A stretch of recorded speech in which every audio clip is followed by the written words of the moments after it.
Hallo Leute und herzlich willkommen zu einem neuen Trip Report, Flight Report. Wir fliegen heute von Seoul Incheon Airport mit Garuda Indonesia in der Business Class und der 777 nach Jakarta. Ungefähr 6 Stunden. Bin ich sehr gespannt. Wer von euch kennt diese Airline? Wer noch nicht, dann folgt das Video aufmerksam. Ansonsten ja, könnt ihr mal eure Erfahrungen in den Kommentaren niederschreiben. Und ich freue mich jetzt wie gesagt auf den Flug.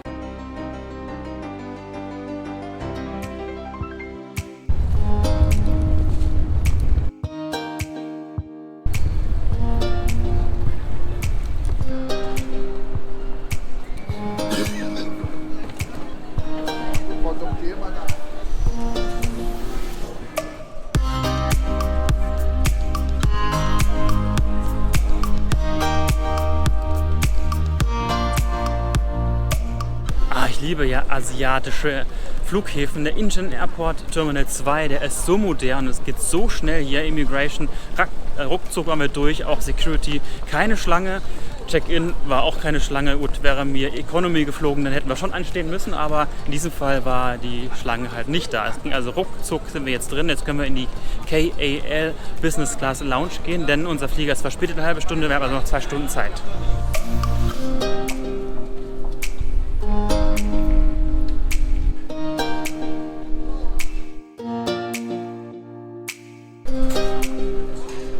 Das ist ja eine riesen Lounge hier.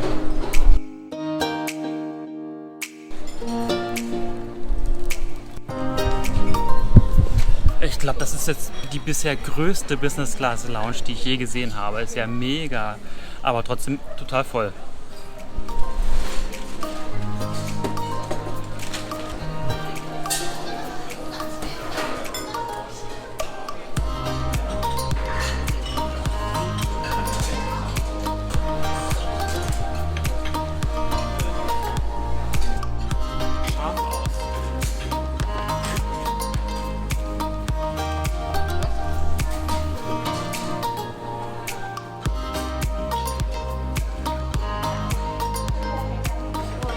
Daran sieht man übrigens, dass wir relativ oft fliegen. Früher hätte ich das Buffet gestürmt, nach irgendwelchen neuen Sachen, die ich noch nicht gegessen habe. Aber mittlerweile kann ich es nicht mehr sehen. Da liebe ich doch noch lieber diese ganz einfachen Speisen wie diese Nudelsuppe.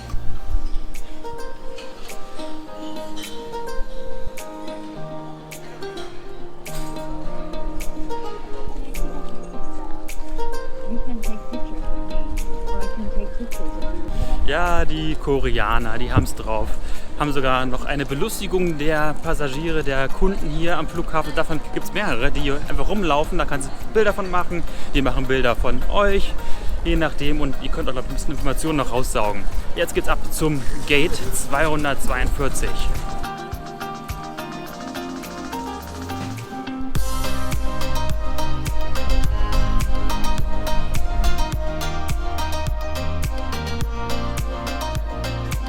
Der Flughafen hier Incheon, der erinnert mich so ein bisschen an Hongkong. Hongkong hat auch so große Bereiche mit ganz großen Fensterflächen, wo man auf das Rollfeld gucken kann, wie da, und von ganz oben auf die Flugzeuge schauen. Das ist schon cool. Aber hier ist nicht ganz so viel los wie in Hongkong. Hier ist es etwas entspannter.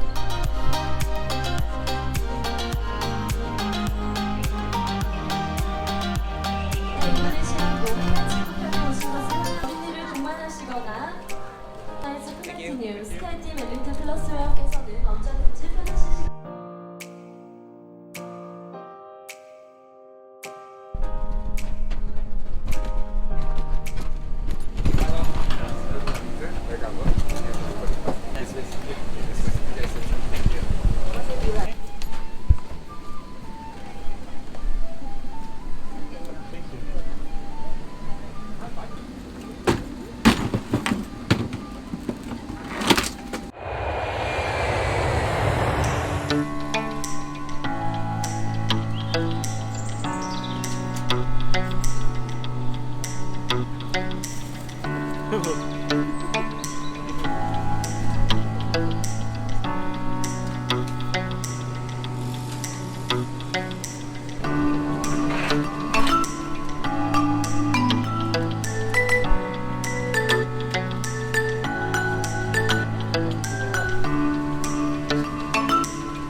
ist Garuda Indonesias Business Class in der 777. Sie haben 3 verschiedene Arten von Business Class. Das ist die bessere, sagen wir es mal so. Es gibt noch eine richtig gute, das ist dann die Reverse Herringbone Variante. Die ist aber nur im A330-300 eingebaut. Und in der 777, wie gesagt, diese hier, die erinnert mich sehr stark zum Beispiel an China Southern. Kennt ihr das noch, das Video von uns? Ich fand die Sitze damals relativ eng, aber trotzdem bequem. Es ist ein flaches Bett. Und ich denke, das wird hier genauso sein. Ebenfalls erinnert mich die Sitze so ein bisschen auch an die alten Air Berlin Sitze. Oder auch Etihad hat auch solche Sitze. Ich sitze jetzt, wie gesagt, hier. 11K ist mein Platz. Werde super nett begrüßt. Die Kabine wirkt auch sehr modern. Personal ist mega freundlich. Und ich habe hier ein Champagner. Ich weiß noch nicht, was für ein Champagner es ist, aber es gibt einen Begrüßungschampagner, Welcome Drink mit einem heißen Tuch. Und ja, ich fühle mich schon mal sehr herzlich aufgenommen hier. Cheers.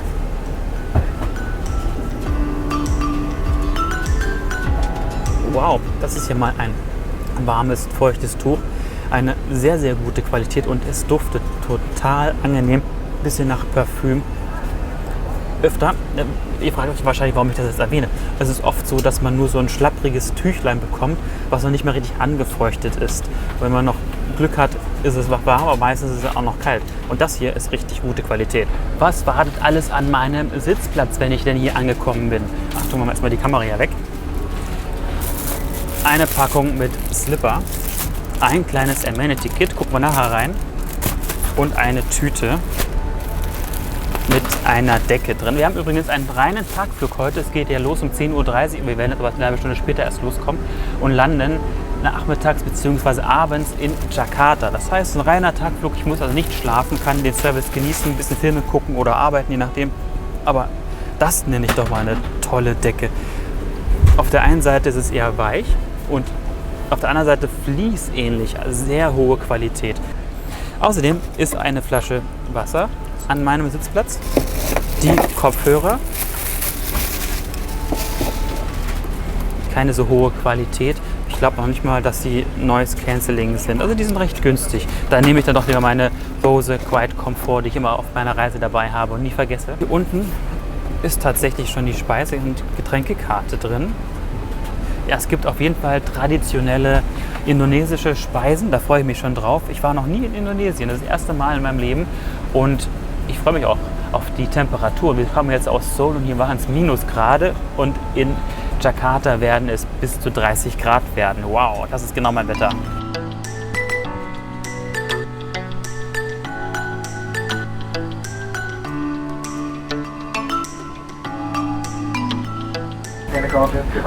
Aber warum heißt Garuda Indonesia eigentlich so komisch? Ich würde eher sagen, man müsste sie nennen Indonesian Airlines oder was auch immer, was treffender ist. Aber man hat diese Airline einen mythischen Menschvogel nach diesem Menschvogel benannt und der heißt oder nennt sich Garuda. Sieht man zum Beispiel oft in Thailand in den Tempeln. Wenn es euch noch nicht aufgefallen ist, ich blende euch mal ein Bild von einem Vogelmenschen ein. Diesen Flug hier übrigens mit Garuda Indonesia haben wir mit unseren Amex-Punkten bezahlt. Wie das geht? Ganz einfach, ihr könnt ja mit eurer Amex, beispielsweise die Platinum oder auch die Gold, die ist ja ziemlich günstig, da zahlt ihr im Jahr ungefähr 100 Euro. Die ersten 3 Monate sind ja kostenlos, wenn ihr die beantragt. Ihr könnt aber bei jedem Bezahlen wertvolle Punkte sammeln. Und wenn es auch noch gerade eine Aktion gibt, bekommt ihr für den Abschluss nochmal 20.000 Punkte obendrauf als Willkommensbonus.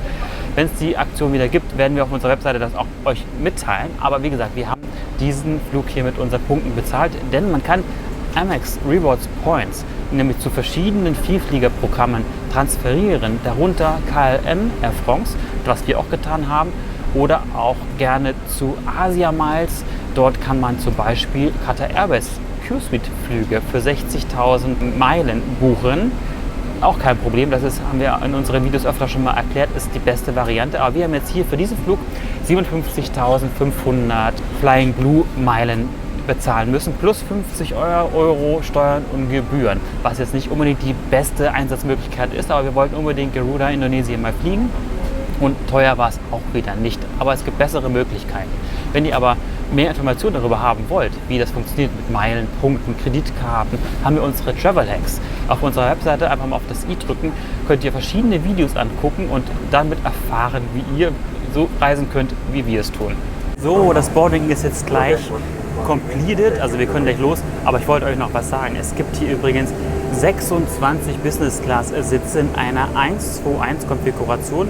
Wie oft es so ist, sind die Sitze versetzt. Das heißt, die Sitze am Fenster, könnt ihr sehen, sind teilweise näher am Fenster und teilweise näher am Gang, weil derjenige, der dort sitzt, kann seine Füße dann in den Tisch des Vordermanns reinstrecken, aber dann muss der andere wieder, der vor der sitzt, daneben sitzen. Deswegen ist es so angeordnet. Deswegen gibt es auch in der Mitte die sogenannten Honeymoon Seats, könnt ihr jetzt quasi unter euch sehen. Da kann man ganz nah zusammensitzen oder wie hier, da sind die Tische in der Mitte und die Sitze nah am Gang dran. Da sitzt man also weiter auseinander. Es dauert leider noch, bis wir loskommen. Wir warten noch auf Passagiere. Mal gucken. So, dann gucken wir mal während der Wartezeit einfach mal in das Amenity-Kit rein. Da, das ist drin. Was ist hier drin? Also, ich habe eine Schlafmaske mit Ohrstöpsel, verschiedene Cremes, ein Kamm, Zahnbürste, Zahncreme. Ach, schau an, es gibt hier wieder ein 3-Gurt-System. Das sage ich immer wie in einem Racing Car. Mag ich überhaupt nicht, muss ich zugeben. Aber es ist auch nur nötig für Start und Landung. In der Luft dann später kann man hier diesen Gurt abmachen. Dann ist es dann schon wieder einfacher. Es ist ja eigentlich empfohlen, während des gesamten Fluges sich anzuschnallen. Macht ihr das? Ich muss zugeben, nicht wirklich. Ich mag das nicht so ganz gerne. Ich hatte aber auch noch nie richtig schlimme Turbulenzen. Hätte ich sie gehabt, würde ich da wahrscheinlich anders drüber denken. Aber ich mache mich lieber los während des Fluges. Und wenn es dann soweit ist, dann schnalle ich mich wieder an. Also wenn die Anschnallzeichen kommen oder so. Und wie macht ihr das denn? Schreibt mal eure Meinung darüber in unsere Kommentare. Ihr schreibt sowieso relativ viele Kommentare. Das finde ich super gut von euch. Und wenn ihr wollt, könnt ihr uns auch Kommentare bei Instagram oder auch auf unserer Webseite hinterlassen. Wenn ihr da Fragen habt, könnt ihr das dort gerne machen. Aber nicht unbedingt gerne nicht so private Nachrichten bei Instagram. Das Problem ist, da bekomme ich so viele Anfragen. Ich schaffe es einfach nicht. Wenn ihr mir aber einen Kommentar unter den Fotos oder YouTube oder unserer Webseite hinterlasst, dann werden wir antworten. Dann können wir nämlich beide antworten. Welche Apps nutzt ihr eigentlich? Ich nutze die App Tripcase und die hat mir nämlich gerade gesagt, dass unsere Departure Time auf 11:30 Uhr gesetzt worden ist und ursprünglich war sie 10:35 Uhr und wir haben es jetzt erst 11 Uhr. Wir müssen jetzt also noch eine halbe Stunde hier rumsitzen. Dominik sagte gerade, da bin ich ja schon am Boden betrunken nach dem Champagner. Nein, so viel trinkt man natürlich nicht, aber die Gefahr ist groß. Okay, this one. Okay.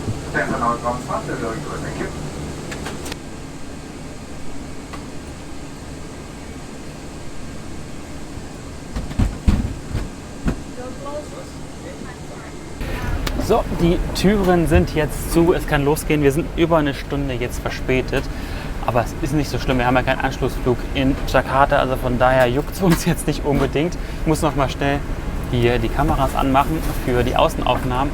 Es gab zwischendurch auch noch mal ein paar Süßigkeiten, habt ihr ja gerade gesehen.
sind ja riesen Gläser. Habt ihr das schon mal gesehen in einem Flugzeug? Das ist ja, die sind größer als bei mir zu Hause. Das ist dann quasi der Aperitif oder der Gruß aus der Küche.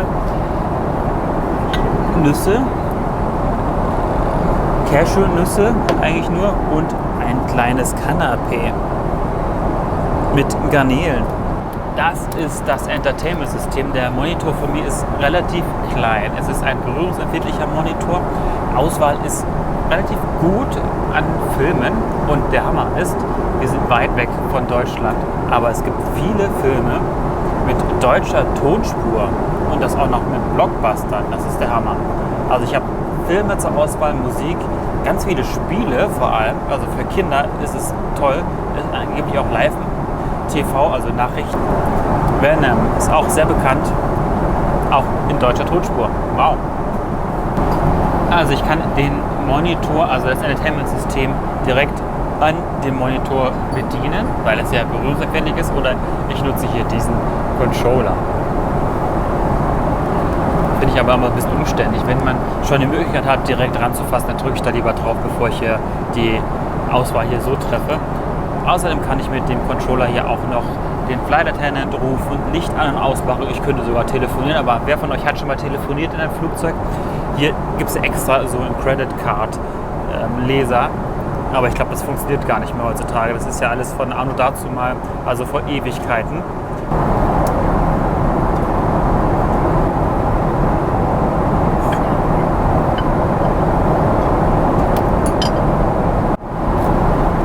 Jetzt geht es aber richtig fix hier. Also nach dem Start haben wir ein bisschen Zeit gebraucht, was auch okay ist. Wir haben ja, wie gesagt, einen reinen Tagflug und ich habe auch keine Eile, ich bin auch nicht mega hungrig. Das ist der gedeckte Tisch hier. Es sieht sehr gut durchdacht aus. Hier 2 Schälchen mit Salz und Pfeffer, noch ein drittes Schälchen mit der Butter und Brötchen. Na, die Brötchen sehen so ein bisschen schlappig aus. Kennt ihr diese typisch amerikanischen Brötchen? Nicht zu vergleichen mit unseren deutschen Brötchen, aber egal. So, der Service, also das Essen, wird beginnen mit einer Vorspeise. Da habe ich 4 verschiedene Möglichkeiten. Entweder Salat oder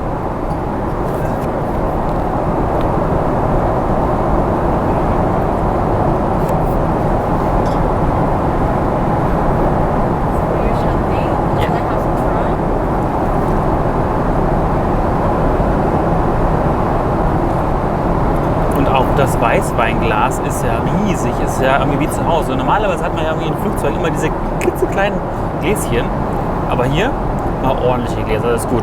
Also ich bin stehen geblieben bei den Vorspeisen. Also es gibt 4 Vorspeisen zur Auswahl.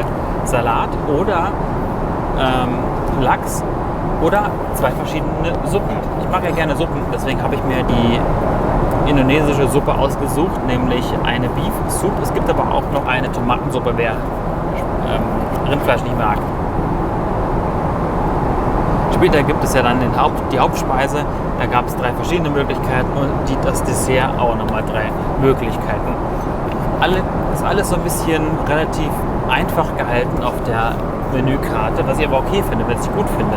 Es muss ja nicht immer eine ewig lange Liste sein. Es sei denn, ihr habt auch noch Lust auf einmal Korean Food, aber da habe ich absolut gerade gar keinen Bock mehr drauf. Also ich habe jetzt schon 3-mal nacheinander Bibimbap gegessen, ich kann es nicht mehr sehen.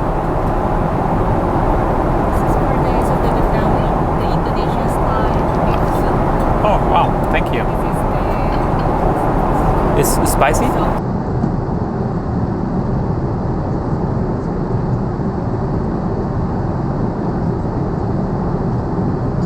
반입하는 것은 엄격히 금지되어 있으며 많은 벌금을 부과할 수 있습니다.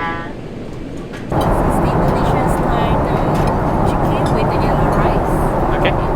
Das indonesische Hühnchenfilet mit gelben Reis und Bohnen, also auch wieder ein traditional Food. Also schmeckt sehr, sehr lecker, weil auch der Reis ein bisschen trocken ist. Also der ist ein bisschen hart. Wahrscheinlich ist er schon zu lange aufgewärmt worden, aber das Hühnchen ist total lecker.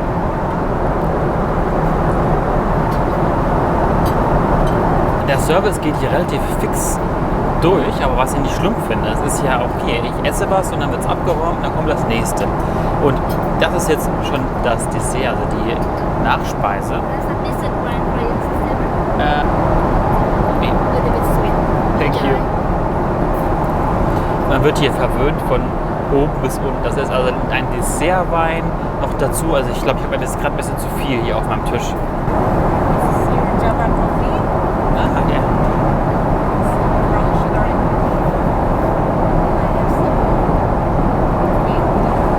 Ui, richtig heiße Milch hier. Oh, kann man kaum anfassen. Oh, das finde ich auch toll. Ein richtig schöner, großer Pot Kaffee. Und die Indonesier haben ja offensichtlich ganz viele verschiedene Kaffeearten, Kaffeesorten auf ihren verschiedenen Inseln angebaut. Ich habe jetzt Yalla genommen, hat sie mir jetzt empfohlen. Mal gucken, der soll nicht so stark sein, also eher mild, aber trotzdem aromatisch sein. Guck mal. Es ist auf jeden Fall kein Instant-Coffee, also es ist ein richtig frisch gebrühter Kaffee, finde ich toll, aber wo ihr richtig lecker Kaffee trinken könnt, ist ja bei Austrian Airlines. Da ist ja quasi das Café El Dorado angesagt, also schmeckt richtig gut und da könnt ihr auch richtig gut auswählen an verschiedenen Sorten. Das ist okay, finde ich ganz okay, aber es ist auch jetzt nicht ein mega Highlight.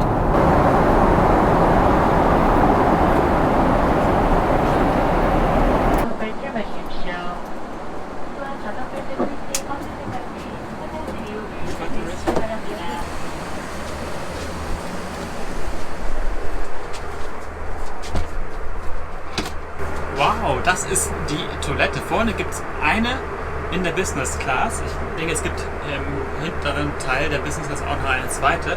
Aber die vorne links, die ist so groß. Wow, das ist ja ein riesengroßes Platzangebot hier. Und es duftet hier mega. Also ich habe auch verschiedene Amenities hier. Sogar ein richtiges Parfüm, Handcreme, Mundspülung und eine Feuchtigkeitslotion. Ja, Becher, Tücher, Wasser, Seife. Alles da, was ich brauche.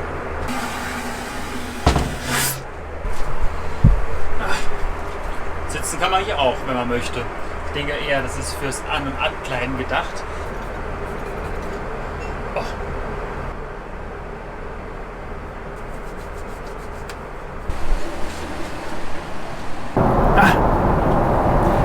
So, das Essen ist jetzt durch. Es ist auch langsam dunkel geworden hier, aber es ist ja Tagflugger, wir können ja die Fenster offen lassen. Manche machen es hier komplett dunkel. Und ihr könnt es nicht sehen, aber ich zeige es euch gleich mal. Es ist hier in der 777 von Garuda, Indonesien, ein Sternenhimmel. Sieht ziemlich cool aus. Fast wie bei Emirates in der 777. Da ist auch immer so ein schöner Sternenhimmel drin. Aber jetzt zeige ich euch nochmal schnell das Bett hier. Es ist auf jeden Fall ein flaches Bett, also eine gerade Liegefläche. Ich bediene ihn hier mit den 3 Schnellzugriffen. Ich kann ihn auch separat einstellen, aber ich muss ihn gedrückt halten.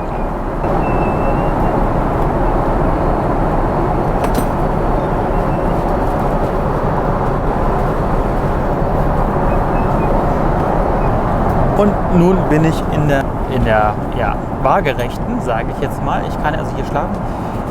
Die Länge ist jetzt nicht wirklich mega lang. Also ich komme mit meinen 1,82 gerade so hier rein. Also ich stoße mit den Füßen vorne an und habe jetzt hier am Ende am Kopf nicht mehr wirklich viel Spielraum. Das heißt also, die kann ja eigentlich nur ungefähr 1,90 lang sein, die Liegefläche. Ich blende sie euch mal im Detail ein. Breite ist okay, weil die Armlehne fährt nämlich während des Runterfahrens ebenfalls runter. Somit habe ich also da mehr Spielraum, also mehr Fläche. Bequem scheint sie auch zu sein, ist nämlich relativ weich. Es gibt aber hier keine Unterlage auf der Strecke.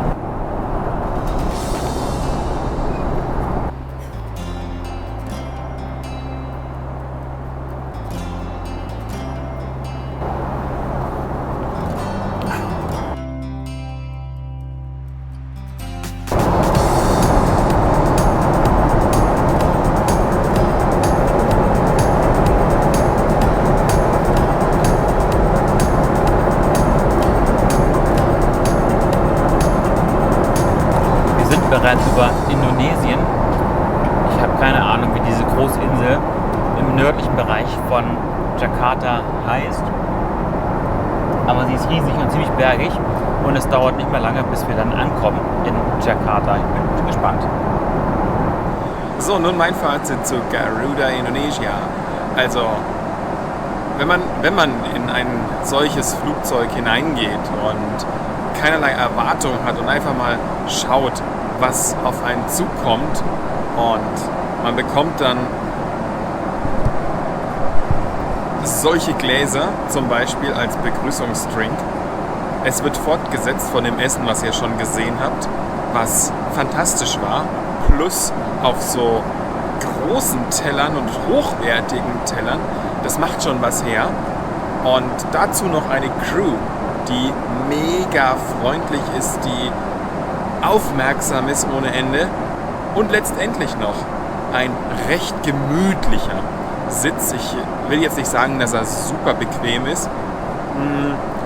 Ich habe gerade mal geguckt, wie dick das Polster ist. Es ist schon ziemlich dick, muss man sagen. Die Decke ist auf jeden Fall fast die gleiche wie bei Qatar Airways in der Q-Suite. Ja, lange Rede, kurzer Sinn. Ich bin absolut beeindruckt gewesen von dem Produkt, von der Crew, von dem, was Garuda Indonesia hier anbietet. Wir müssen unbedingt mal die First Class fliegen von London, wo auch immer sie dahin fliegen. Und ja, man sollte vielleicht mal einen Blick auf Airlines werfen, die jetzt nicht so bekannt sind. Das ist übrigens der 5-Sterne-Airline, Stefan hat es bestimmt gesagt. Und auch beispielsweise von Philippine Airlines, in deren A350 waren wir ja auch absolut begeistert. Ja, von meiner Seite, over and out.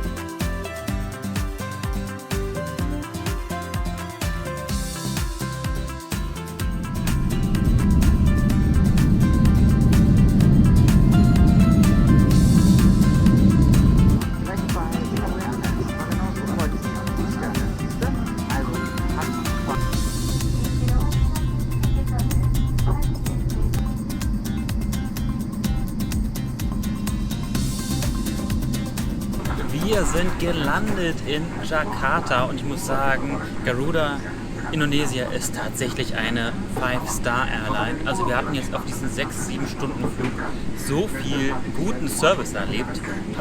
Ich bin froh, dass wir uns entschieden haben, unsere Meilen bei Flying Blue für diesen Flug investiert zu haben. Wie gesagt, 75.500 Meilen waren nur für fällig und sie waren bestens angelegt und wir haben endlich mal es geschafft, Garuda Indonesia auszuprobieren. Wir haben lange versucht, diese Airline mal zu fliegen, weil sie fliegt ja nun mal nicht aus Deutschland und ganz, ganz selten aus Europa. Sie fliegt nämlich nur von London und von Amsterdam. Das war es nämlich schon. Und aus London fliegen sie übrigens mit der First Class. Die haben nämlich auch eine First Class in einigen 777 verbaut. Vielleicht ist das unser nächstes Ziel, einmal Garuda Indonesia in der First Class zu probieren. Wenn die Business Class schon so gut ist, wird die First Class noch viel besser sein. Das ist mein Gedanke. Wir werden sehen. Gut, ich bedanke mich bei euch fürs Zuschauen dieses Videos und ich hoffe, es hat euch gefallen. Wenn ja, dann drückt bitte den Daumen hoch. Davon leben wir, lebt YouTube und auch alle anderen YouTuber. Also Daumen hoch, kommentieren könnt ihr immer wieder gerne. Wenn ihr Fragen, Anregungen, Kritiken habt, dann bitte in die Kommentare rein und hoffentlich sehen wir uns dann beim nächsten Video. Ciao! Jetzt war ich leider nicht schnell genug. Ruckzuck war nämlich die Tür offen und die Brücke war dran. Also da sind die in Jakarta tatsächlich richtig fix. Ja, jetzt sind wir hier angekommen und ja, habe ja schon gesagt, dass wir den Flug richtig toll fanden und oh, wow, die Brücke ist auch toll hier. Ja, hier ist alles toll irgendwie. Mal gucken. Wenn wir jetzt noch mit hier Honolulu nicht, aber so Yuppie empfangen werden, dann bin ich ganz glücklich. Du. Okay, gut, bis zum nächsten Video dann nochmal. Ciao!